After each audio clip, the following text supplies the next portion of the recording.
শরীফ ওসমান হাদির জানাজায় অংশ নিতে আসে লাখ লাখ জনতা।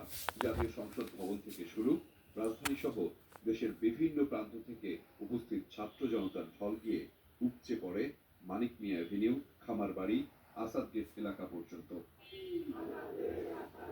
স্লোগানে স্লোগানে প্রকম্পিত হতে থাকে, আমরা সবাই হাদি হব, যুগে যুগে লড়ে যাব, হাদি ভাইয়ের রক্ত বৃথা যেতে দেব না।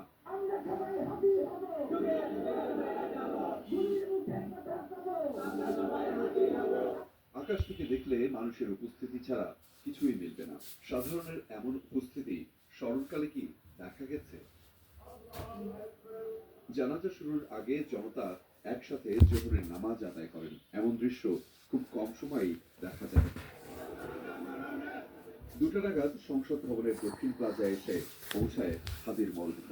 লাখো ধ্বনি যেন একসাথে বরণ করে নেয় বিপ্লবী বীরকে। এরই মধ্যে আসেন প্রধান উপদেষ্টা সহ সরকারের বিভিন্ন দপ্তরের উপদেষ্টারা। যোগ দেন বিএনপি, জামায়াতে ইসলামী ও এনসিপি সহ বিভিন্ন রাজনৈতিক দলের শীর্ষ নেতারা। চোখের পানি ধরে রাখতে পারেননি অনেকেই। হত্যাকারীদের ব্যাপারে রাষ্ট্রকে সর্বোচ্চ এফোর্ট নিতে হবে। তারা যেখানে থাকুক, সে ওভার দি ব্লু সিজ অথবা অন দি ব্ল্যাক মাউন্টেন, যেখানে তারা থাকুক, তাদেরকে ধরে আনতে হবে, বিচার করতে হবে। আদর্শ, তার যে চেতনা, সেটা যেন এই দেশে, এদেশের বিভিন্ন প্রান্তে প্রান্তরে যেন যুগ যুগ ধরে, শতাব্দীর পর শতাব্দী ধরে যেন টিকে থাকে, বেঁচে থাকে। যারা নির্বাচনকে বাধাগ্রস্ত করতে চায়, এদেশের গণতান্ত্রিক উত্তরণকে যারা বাধাগ্রস্ত করতে চায়, তাদেরকে আমরা সমুচিত জবাব দেব গণতান্ত্রিক উত্তরণের প্রক্রিয়াকে সহজতর করে। তাহলেই শহীদ ওসমান হাদির রক্তদানকে, আত্মত্যাগকে আমরা সম্মান জানাতে পারবো।